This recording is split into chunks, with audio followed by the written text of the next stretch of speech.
That's why contractors are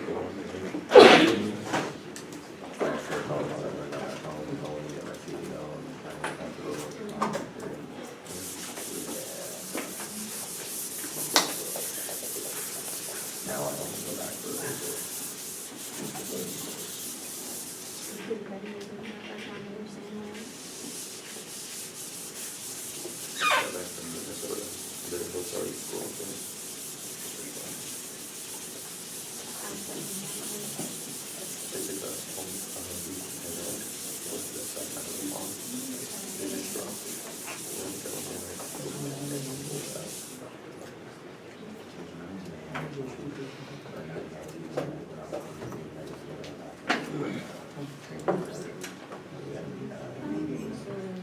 Okay, let me begin, Dave, talking about a broad topic known as the colonial world.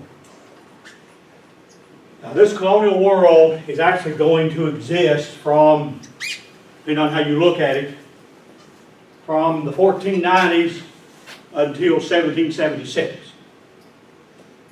So let me begin by looking at exploration, because around 1492, some cases actually probably earlier, but at least credited 1492, European nations began to explore the New World. Christopher Columbus, an Italian sailor who was sailing under the auspices of Spain, made a voyage looking for India in Asia, because he wanted to get Spanish in on the spice trade, which was big business in those days. Columbus made that voyage across the Atlantic Ocean because he believed that he could reach India in that direction. Now, why did Columbus go across the Atlantic? Well, because there were two known routes to Asia and India at that time, and other countries had them. There was a route around the coast of Africa through the Indian Ocean. But the Portuguese had taken that one. They found it before. And then there was a second route through the Mediterranean and then across what we today would call the Middle East, or what they in those days called the Near East. Turkey, Syria, Lebanon, that part of the world, and go to India that way. But the Italians and the Ottoman Turks had that route sewed up. So Columbus was looking for a third route. Now, it's a myth, believed that most people on earth at that time thought the world was flat. They didn't. That's just a myth. They knew it was round. They'd known the world was round, but the earth was round since the ancient Greeks. The Greek mathematician and philosopher Aristotle had proven that the world was round. The earth was round. So that's just a myth to think that everybody thought it was flat. They didn't. But Columbus, since the world was round and since everybody knew it was round, believed that then he could sail westward and reach India and Asia that way and find a third trade route so that Spain could get into the riches of Asia, India, spice trade. And so that's what Columbus was looking for. He didn't know that there were two continents between Asia and Europe in the Atlantic Ocean, North and South America. So Columbus is given credit for discovering the New World in 1492, but actually he is given credit wrong, that he didn't discover the New World. There had been European peoples in the New World hundreds of years before Columbus. The Vikings, under an individual named Leif Erikson, had established colonies in what is now Canada several hundred years before Columbus, perhaps as early as 800. Leif Erikson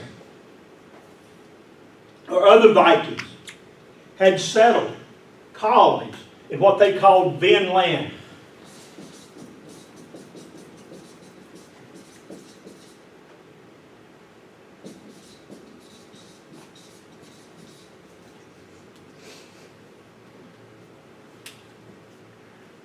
This is non-disputable fact. In modern times, now I'm talking about modern times, the last 50 years or so, archaeologists have unearthed Viking settlements throughout eastern Canada. And even before that, there were tales in the Viking countries, Norway, Sweden, Denmark, about Leif Erikson and other Viking sailors going westward across the Atlantic and establishing colonies in Vinland. And several of those colonies have now been discovered by archaeologists, or the remains of them. So certainly the Vikings and Leif Erikson were here long before Columbus, hundreds of years before. So Columbus wasn't the first European to discover the so-called New World, or North and South America. St. Brendan and the Irish may have discovered it as well before Columbus. There is a legend in Ireland that St. Brendan sailed across the Atlantic and reached a new land and encountered native peoples there. Prince Madoc from Wales may also have been in North America. There's some indication that this Welsh prince came westward. And there have been some writings found in eastern Kentucky that some people think is ancient Welsh writing on stones. There was one found near here, Brandenburg, Kentucky, the so-called Brandenburg stone. Now some people say it's a fake, some people say it wasn't. But there have been a number of these stones found throughout eastern Kentucky and throughout the southern Appalachian region, Virginia, North Carolina, Tennessee, West Virginia, that have markings on them, and some people think these markings are ancient Welsh writings left by Prince Madoc and his party when they came, or supposedly came, to North America. The Chinese likely came to the west coast. Chinese sailors likely, you see, reached California, or Washington, Oregon, or western Canada, or Chile in South America.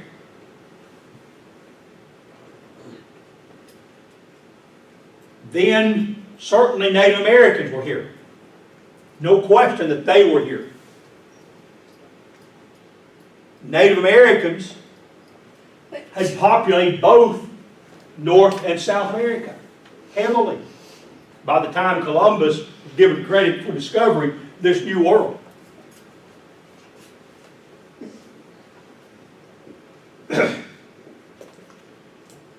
Then, of course, Columbus.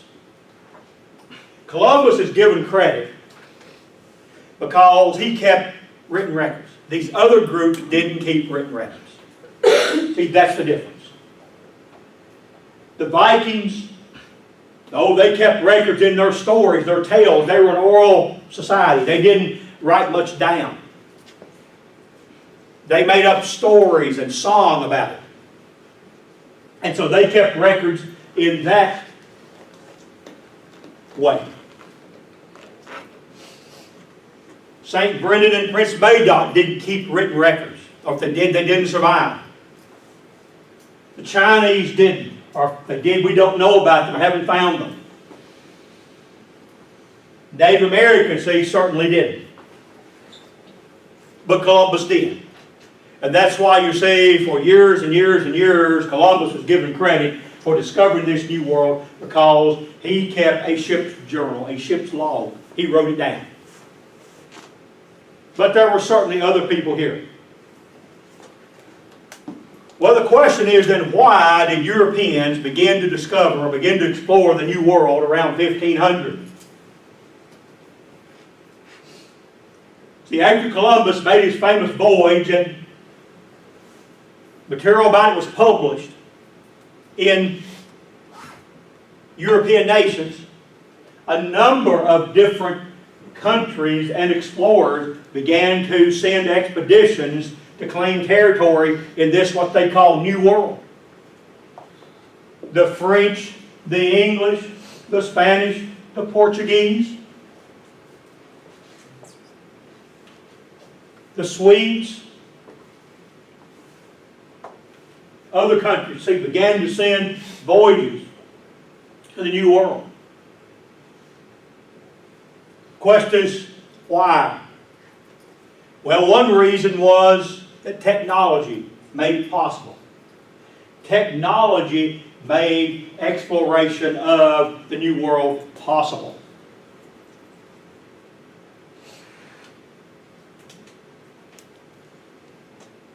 For the first time, you see, technology existed. That's one reason why the Viking settlements probably didn't survive. Technology was not advanced enough during the Viking time for them to keep in good contact between New World colonies and Old World settlements. But by the time Columbus made his voyage, technology, you see, had improved. So what were some of these technological advancements? Well, one was the compass. What is a compass? What does a compass tell its user? Direction. Does what? Somebody said. Direction. The hand of a compass, it's a magnetic instrument that has a hand, a dial, sort of like a clock. Its hand will always point toward the north. If you can find one direction, you can find all directions. If you can find north, if you know where north is, you know where every other direction is, because south is always directly opposite of north. East is always to the right of north. If you face the north, you see if that's north, you face north, east is always to the right. West is always to the left. And south is always directly opposite north. So if you can find one direction, you can find the others, you see. And so the compass was in use by the time Columbus made his voyage, and so he could find, you see, direction on the ocean. The Vikings couldn't do that easily. They had no compass. So it's much more difficult for them to travel back and forth, you see, between the Viking countries in Europe, Norway, Sweden, and Denmark, and the New World colonies they established in Vinland. And then the sextant also was a navigational instrument that enabled Europeans by the time of Columbus to travel on the ocean easily. What does a sextant tell its user? Doesn't it use the stars to locate specifically where you are? Yeah, location. It simply tells you your position, your location on the earth, where you are. And you see, if you use a compass and a sextant together, you won't get lost. You know how to use them. You always know what direction you're going. You know where you are. And then you have a map. You can plot a course, you see, for anywhere you want to go on the earth. So you use these things together. You use a compass, a sextant, and a map. And so if you can tell where you are using a sextant, and you know where you want to go, you've got a map, you then can look at that compass and head in that direction. And you can plot your position. You know exactly using your compass, sextant, and map where you want to go. See, the Vikings didn't have these advantages.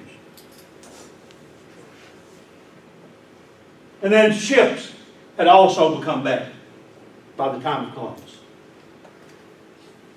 What about ships? Well, one thing about ships is that they were larger.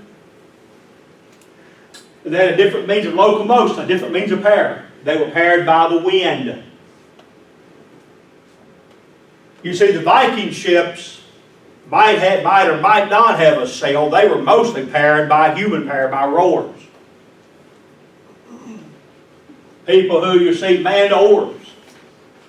the Vikings would have slaves. They would enslave people, and they would then force those people to row their ships across the ocean. But by the time of Columbus, you have sails.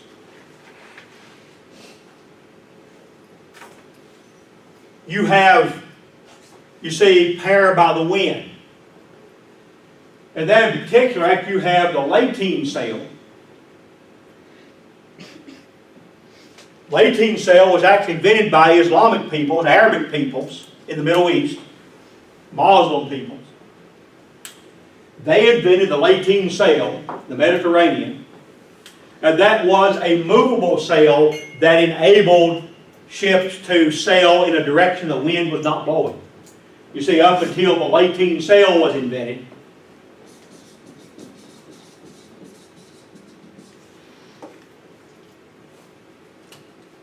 ships could only move in the direction the wind was blowing. But the lateen sail was a sail that could be adjusted to catch the wind from whatever direction it was going and redirect that wind into other sails. And move a ship, you see, in a direction then that the wind was not necessarily blowing. And that made it possible for ships to travel, you see, when the wind was blowing in a direction they didn't want to go. So all of these inventions made it possible for Europeans by the time of Columbus to explore overseas, to explore in North and South America. Then another factor that played a role in European exploration was the fact that by 1500 or thereabouts, Europe was for the first time free from invasion. If you look at the history of Europe before 1500, it was mostly one of one group attacking another group, either from inside Europe or from outside. We've talked about the Vikings before. The Vikings were a warlike people. From Northern Europe, from countries Norway, Sweden, Denmark. Since those countries tend to be relatively cold and icy most of the year, agriculture is difficult in those countries. You can't farm, and so the Vikings had to survive by raiding, by attacking other people and carrying off food, carrying off products. They couldn't grow themselves. And so the Vikings were fierce raiders. They would go into southern European countries and they would attack villages. They would steal food. They would steal anything of value. Bring it back, you see, to their country. The Moors were another one of these groups. They were outsiders. They were from North Africa. They were an Islamic people. Come from around the country of Morocco. That's where the country of Morocco gets its name, Moors. An ethnic group that inhabited the area in North Africa around present-day Morocco. The Moors raided into southern Europe and for several centuries controlled about half of what is now modern Spain and about a third of what is now modern France. And then you have from the east, from Asia, you have the Huns. Attila the Hun and his cohorts came from Asia. And they went into Eastern Europe, places like Hungary. In fact, that's where Hungary gets its name. The land of the Huns. Attila the Hun. Then from the east also you have the Mongols under Genghis Khan.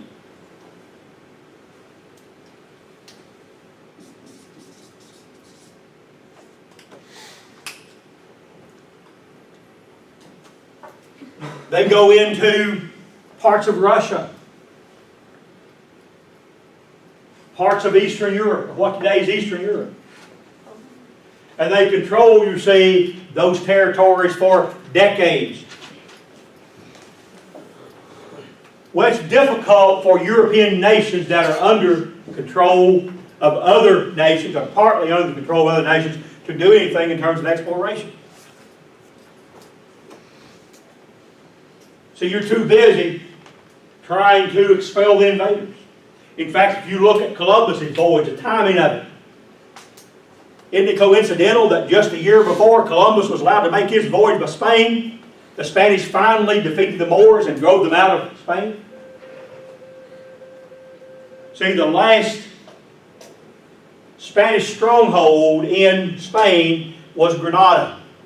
And in 1491, the Spanish finally captured Granada and drove the Moors out of Spain and took control of all of Spain for the first time in several hundred years. And what that did, you see, was then to free up the Spanish government to put resources, money, that had been used for defense, been used, you see, against these invaders, to lessen the military budget, in other words, and put that spending toward things like exploration. You see, once Europe was free from invasion, then you don't have to have as much of a military budget. And you can do other things. So it's not uncoincidental that Columbus, you see, didn't begin to explore until 1492, the year after the Moors were gone. See, the Spanish didn't have to spend that money on defense, so they could provide Columbus with ships and with material, with sailors, with money. Another reason that European nations began to explore overseas by about 1500 was the rise of the modern nation state.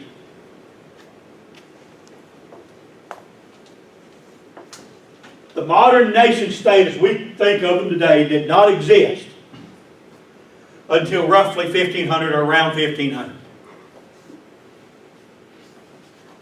European nations before 1500, for the most part, were really a collection of small principalities. Germany, for example, was controlled by about 300 different princes, different kings.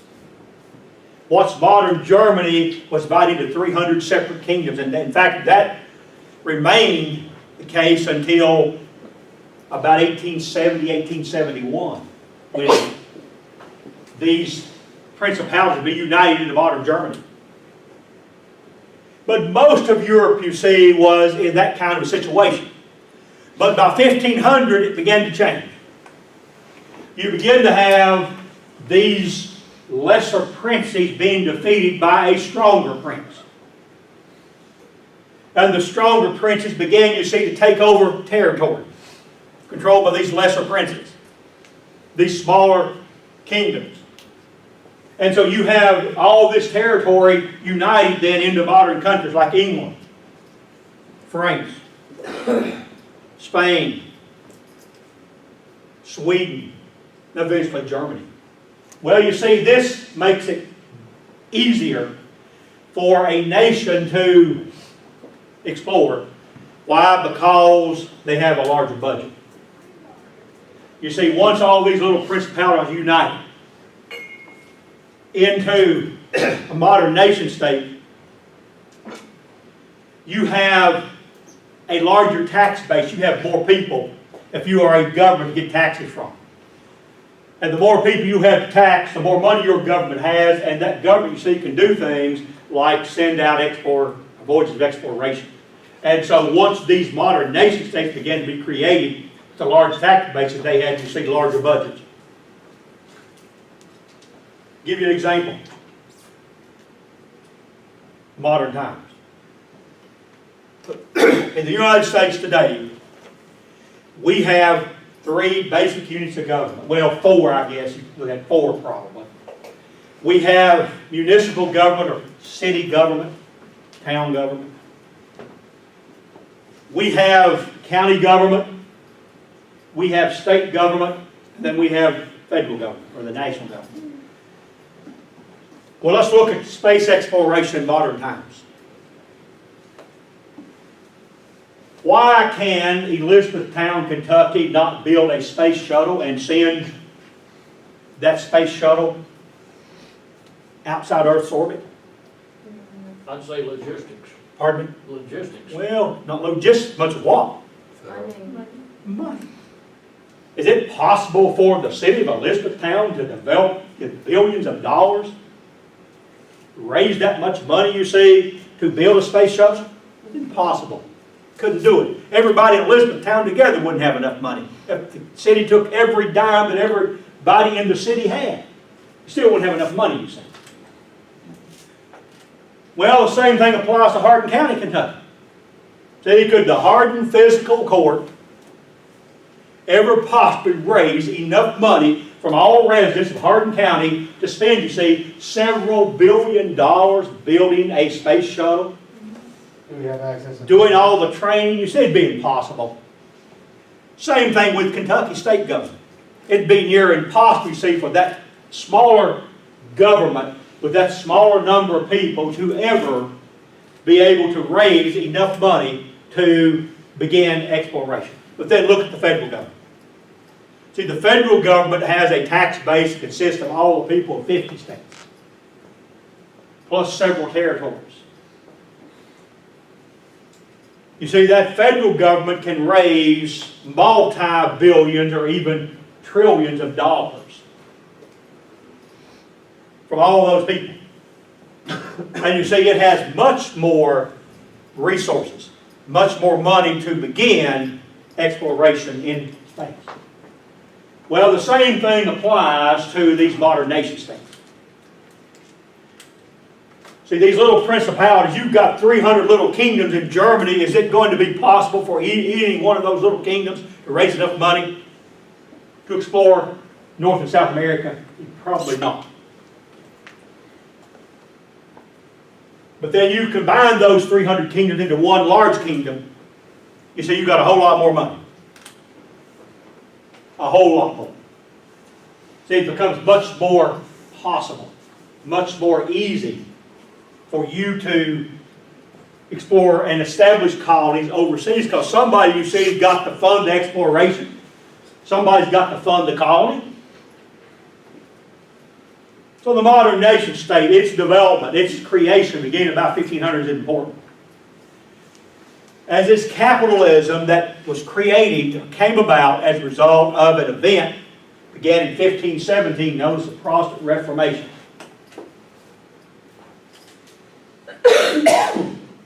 So let's look at this. First of all, let's look at what is capitalism. What's the primary tenet of capitalism? Well, you can pull yourself up by your own bootstraps. That's not the primary tenet, though. What's the primary tenet? Money. Well, what about money?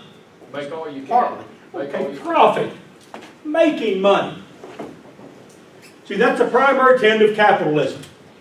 You invest in some enterprise in hopes of making a profit. Whether that be, you see, if you work, you invest your labor in whatever you're doing, you get paid for that, you see, that's capitalism, you're making a profit. Or whether you invest in real estate, or whether you invest in the stock market.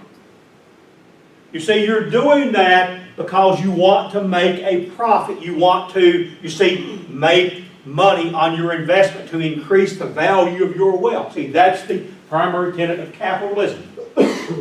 Well, it might surprise you to learn that capitalism was considered evil and sinful by the church, by the Christian church, before 1517. There was one church in Western Europe that was the Roman Catholic Church, headed by the Pope, whose seat of authority was in Rome, Italy.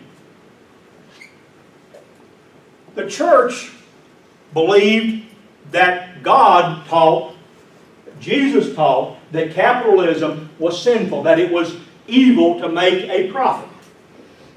And that anybody, see, who invested in an enterprise to make money was committing a sin and was going to hell.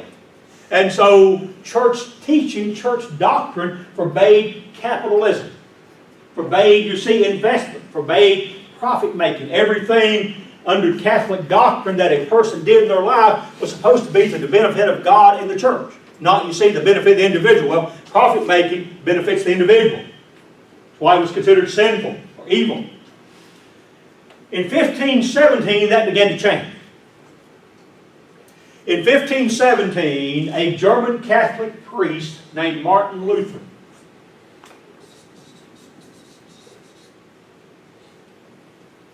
began to take exception to some Catholic teachings.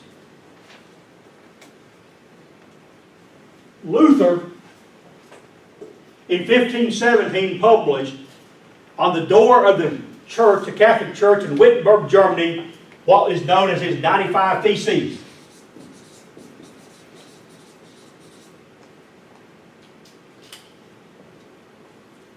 The 95 Theses were 95 things that Luther found wrong with the Catholic Church.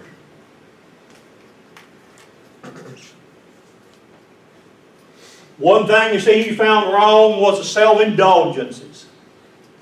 See, the Pope had the habit of selling entrance into heaven for departed relatives. Called it indulgence. To raise money to build churches. That sort of thing. You see, if you had a relative who died and you thought the person was bad and probably went to hell, you could buy an indulgence with that person from the Pope or one of his representatives. And the Pope would guarantee, you see, if you give him so much money that build this church with or help build this church or do whatever the Pope wanted to do, your relative would go to heaven. Well, Luther, you see, disagreed with that. And there are a number of other things he disagreed with. So he published these disagreements on the door of the Catholic Church in Wittenberg, Germany. Well, the Pope didn't like that. And so he declared Luther to be an outlaw and demanded he be arrested. But some of these German princes, see, Luther was German, some of these German princes protected Luther and did not allow the Pope to have Luther arrested. Why did they protect Luther? Well, because Luther allowed profit making in his religions and his theology. Luther, you see, didn't see anything wrong with an individual investing money in an enterprise in hopes of making a profit. Well, many of these German princes needed money. And so they wanted, you see, to be able to invest in some kind of business enterprise in hopes of making a profit. And so they're going to protect Luther because he allows them to do that and says it's not sinful. When the Catholic Church, you see, didn't allow that. And so the Pope was never able to arrest him. And over time, after 1517, several countries are going to undergo what is called a Protestant Reformation. They are going to convert, you see, from Roman Catholicism to one or more brands of Protestantism. England, for example, undergoes a Protestant Reformation. Henry VIII takes England out of the Catholic Church. You have a Protestant revolt in France led by John Calvin. You have, you see, Protestantism in Germany. Holland, or at least part of Holland, or the Netherlands, becomes Protestant. You have some Protestant activity in the country of France, so-called Huguenots. They're Protestant. And so what's going to happen is that these countries in which there's Protestant activity, they begin to send voyages overseas in hopes of making a profit, of making, you see, money, investing in colonies. In England, for example, as we'll see a bit later, you have wealthy Englishmen invest money in settlement companies. They would sell shares of stock or buy shares of stock in these companies. And they would be given a grant of land from the English government and then take that land, you see, and settle people on it and charge those people quit rent, charge them a yearly fee in hopes of making a profit. Then the English Industrial Revolution also was an important reason, especially that the English began to settle in North America and in the Caribbean.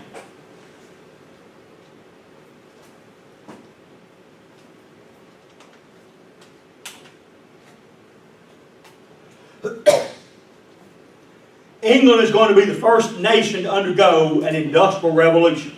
Very first.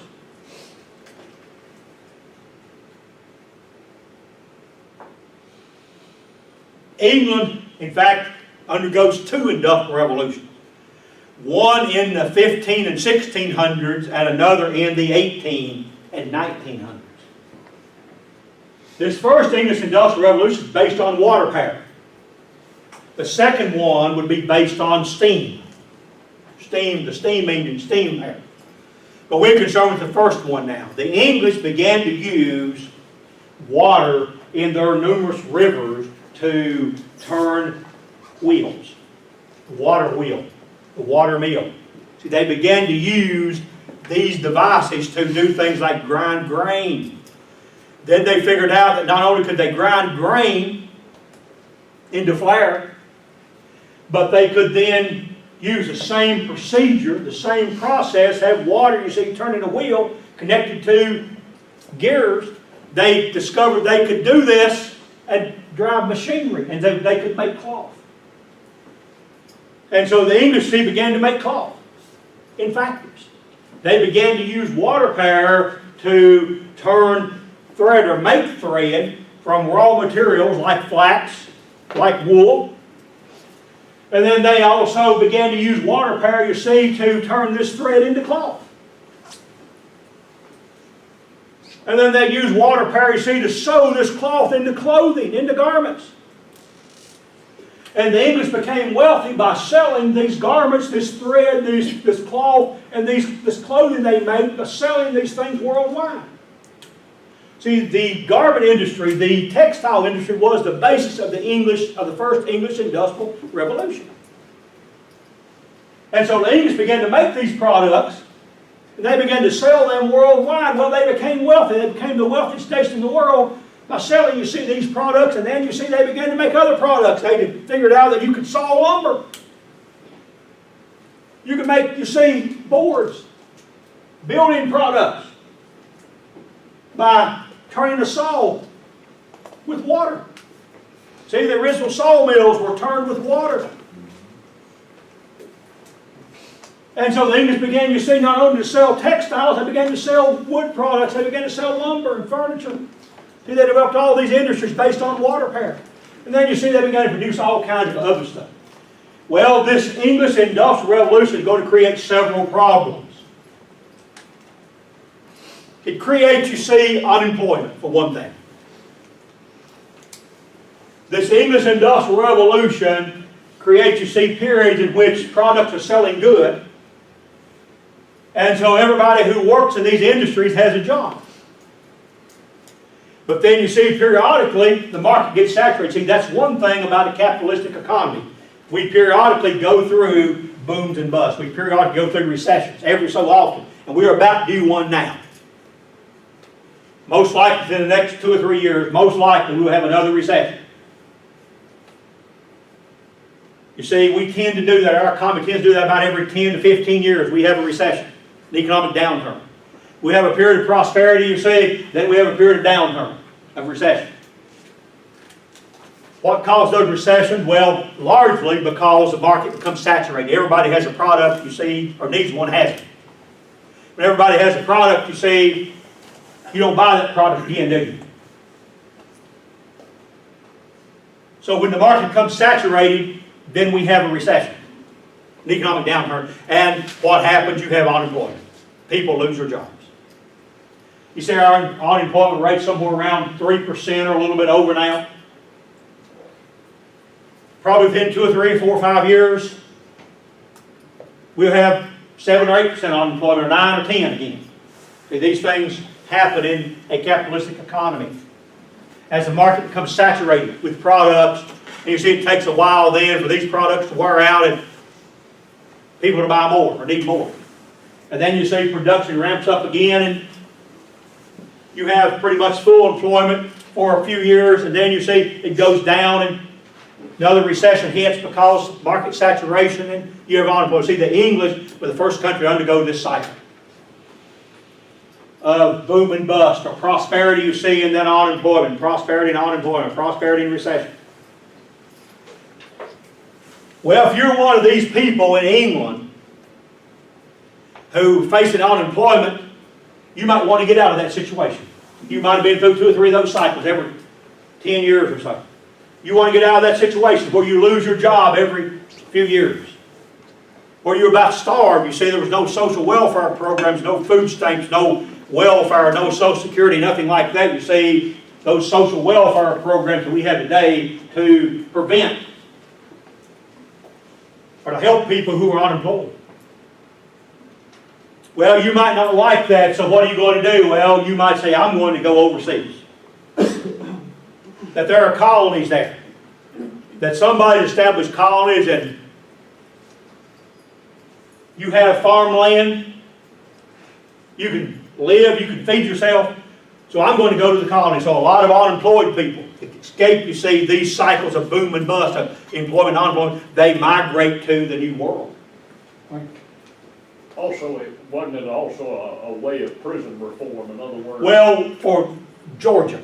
Yeah. Georgia was a penal colony, but we'll get to that point later. Yes, sir. The English Industrial Revolution also created overcrowding in cities.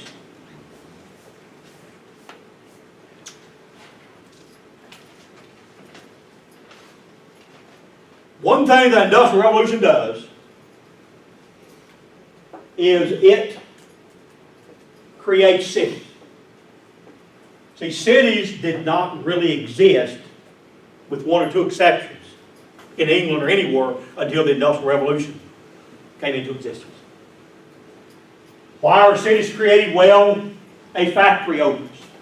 So you have some factory to make textile, you have a sawmill or something open at a location. Well, people from surrounding farmlands will come to that location. They'll get a job. They'll begin to work in that textile factory, that sawmill, or that wood shop.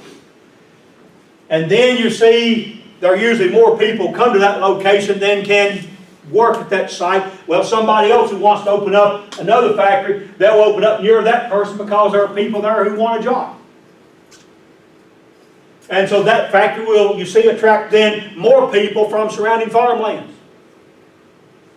And that, you see, in turn, that attracts other people who want to open a factory, cause other factories to open up. And then other people from farmlands will come in, and pretty soon you have a city. And these cities become overcrowded. They become disease-ridden. You see, one thing about diseases is that they are often, or at least infectious diseases, are communicated from person to person. Now, let me tell you what will happen at this school. It happens every year. Probably about next month, about September sometime. We have outbreaks of influenza, cold, flu-like illnesses. People begin, you see, to cough and get fever, and sneeze, and that sort of thing. And the reason that that happens every fall is because school gets back in session. See, somebody comes to school sick.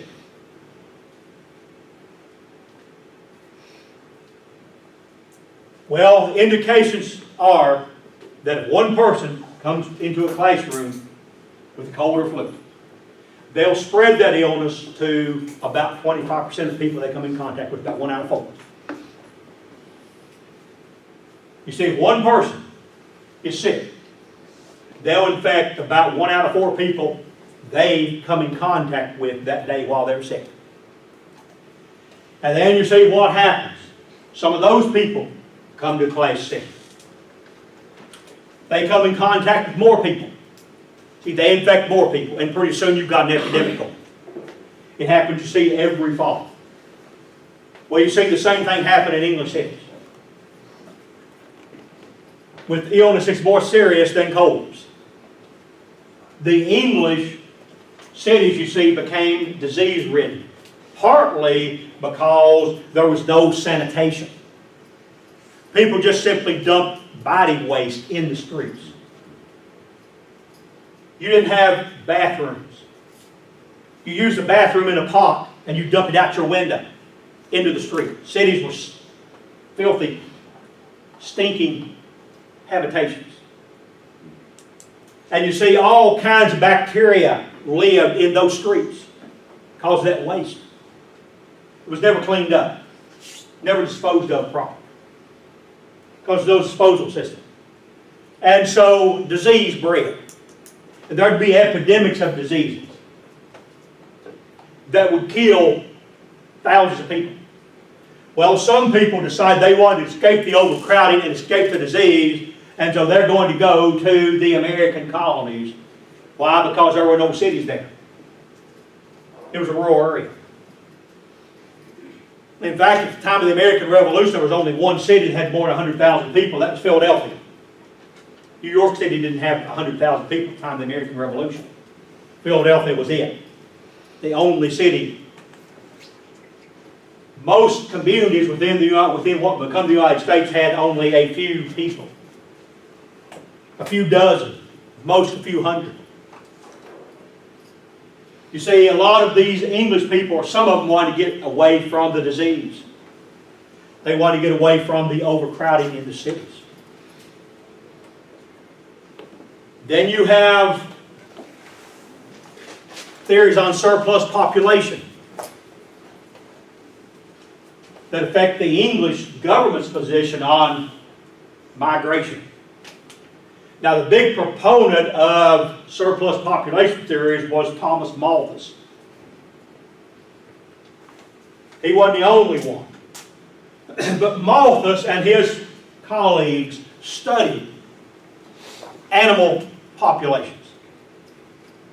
And they discovered that nature tends to want to balance itself out. And that if a population gets too large,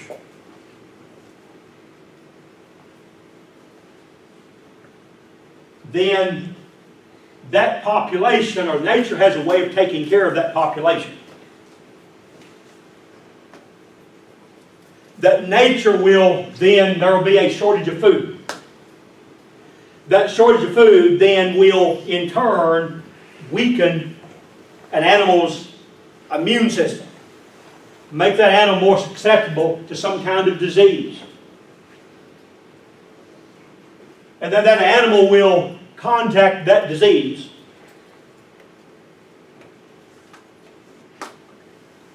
And die. Until you see nature, through starvation, disease, brings a population back into balance, into what you see the area can accommodate. Well, England's an island. When these theories on surplus population began to be popular in academic circles, English government officials began to read them. They began to say, yeah, there's probably something here. This makes sense. It's logical. That nature has a way, you see, of taking care of too many animals, and human beings are just animals. So the English government began to wonder, well, what's going to happen if the population of the English Isles get too large? Do you want the same thing that happens to animals happen to us? Won't we starve? Won't we have a shortage of food? And won't you see we then face disease and death until nature brings the population of humans back into balance? And so unlike most countries who forbade migration out of their country, England actively encouraged migration. See, the English did not pass laws that forbade their citizens from migrating to the New World. the English allowed migration. They encouraged it. And one way, as you brought up a few minutes ago, they encouraged migration was through penal reform, prisons.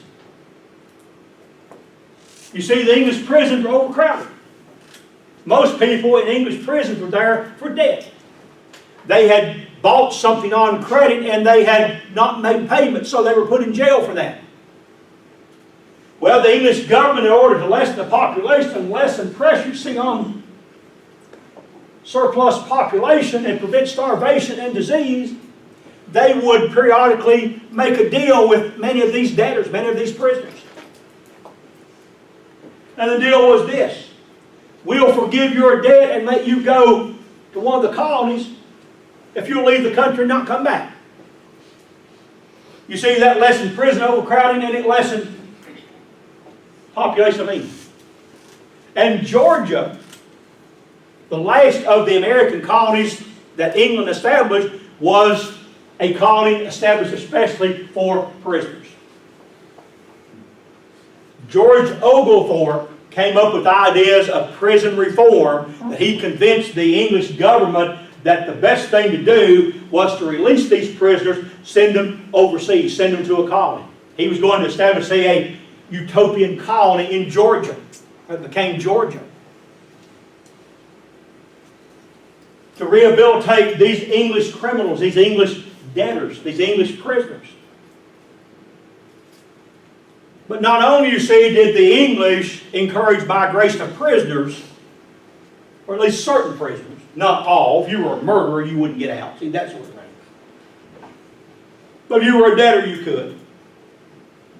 But the English encouraged, see, other people to migrate, because they wanted to lessen pressure on the population, because England was an island, and see, according to Malthus and others, might face starvation. Another factor was religious turmoil in England itself. Remember, I said earlier that the English underwent a Protestant Reformation under Henry VIII. Henry VIII took England out of the Catholic Church because he wanted an annulment of his marriage to the Spanish Princess Catherine.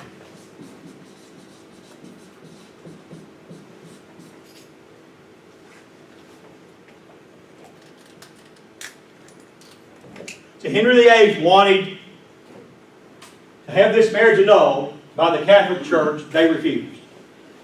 Now, what was the circumstances? Well, Henry VIII had married Catherine after his brother had died. Catherine was the wife of Henry VIII's brother. And under Catholic Church law,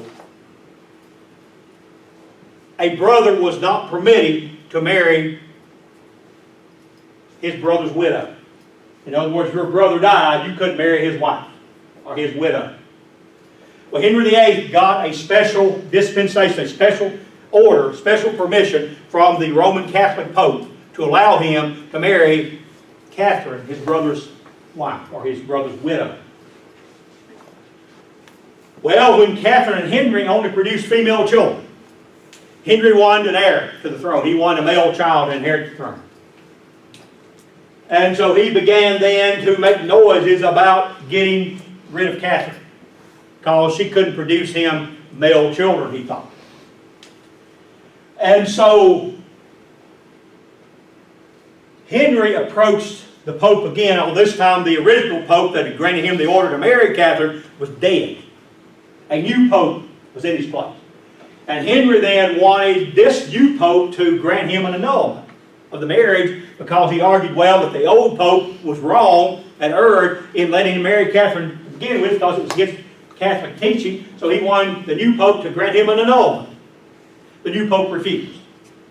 And when the new Pope refused to annul the marriage between Henry and Catherine, then Henry took England out of the Church of England, out of the Catholic Church, created the Church of England, the Anglican Church, and joined the Protestant Reformation. And you see, he granted himself a divorce. He made himself the head of the English church, granted himself a divorce or an annulment, got rid of Catherine, never was able really to get a strong heir.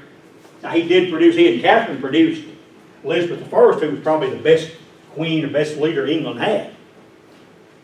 But over time, there's going to be then another group arise within the English church that Henry VIII created.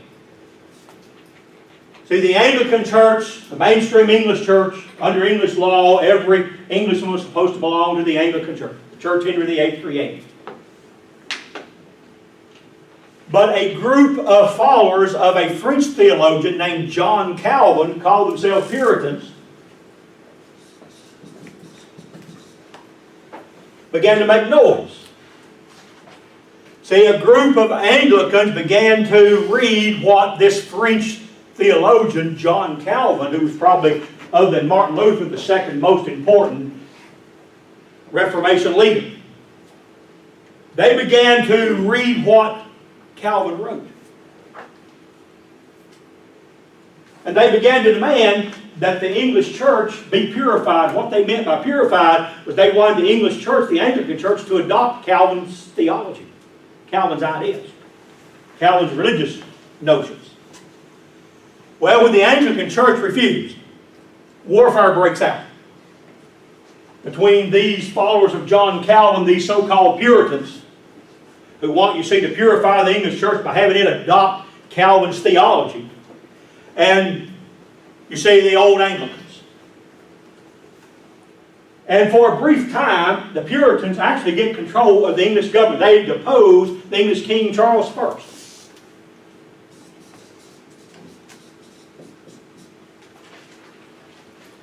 And for a brief time under Oliver Cromwell,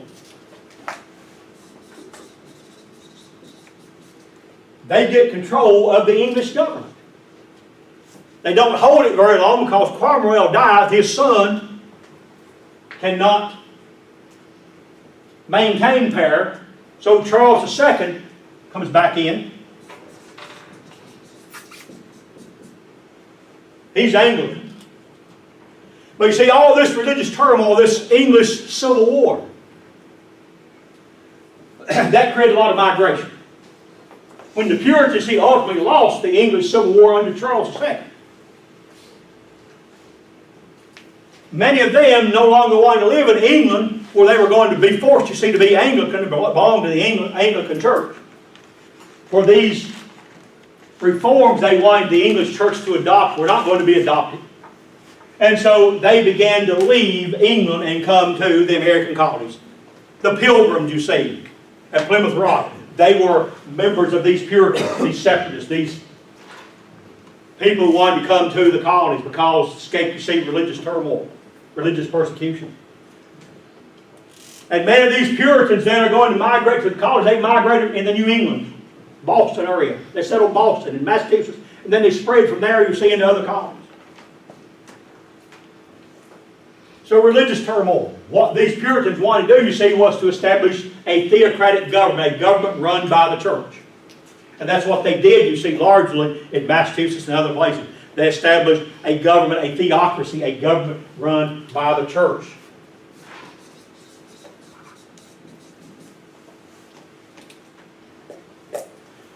Then the printing press is going to also play a role in settlement.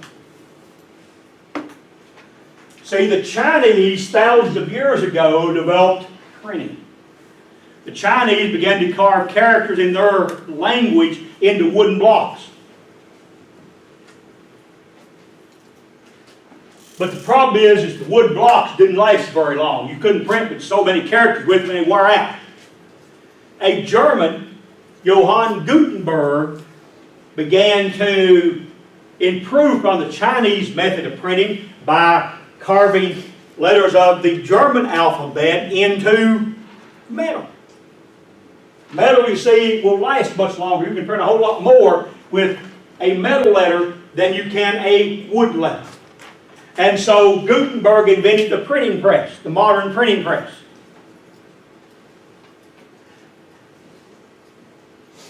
And that printing press then began to spread throughout Europe. Well, what did the printing press make possible? It made possible advertisement. It made possible, you see, companies, and this is going to be another factor that plays a role in English exploration. It made possible, you see, settlement companies to print advertisements recruiting settlers for their land. You see, as I've said earlier very briefly, wealthy people in England like Sir Walter Raleigh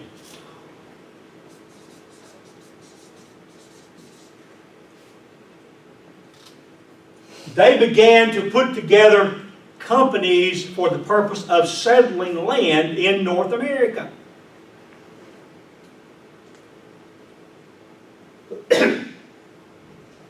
They would solicit investors from wealthy people. And these wealthy people, you see, buy shares of stock in these companies, like the Virginia Company or the Massachusetts Bay Company. They were the two most popular, two largest. See, the Virginia Company existed to settle English lands in what was then called Virginia, although Virginia was much larger then than it is today. Virginia then stretched all the way to the Pacific Ocean. The grant, you see, the Virginia Company was given went all the way across North America. What is now Kentucky was part of Virginia. What's now West Virginia. What's now Indiana and Ohio and Illinois. Yeah, all that territory was originally part of the Virginia Company grant of land.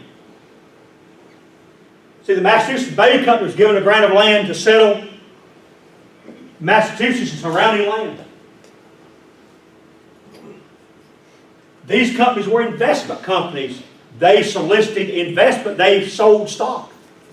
Well, these stockholders were supposed to make money on their investment when the company directors recruited settlers to settle this land, and these companies charged settlers a yearly fee called quit rent.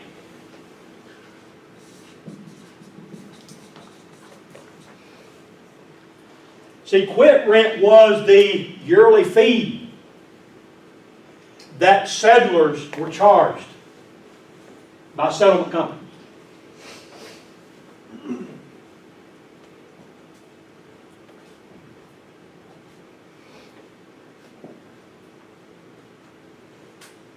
And you see, if you could get enough settlers to your company's land, see, that was more money you made, more quit rent you got, and more profit the investors made.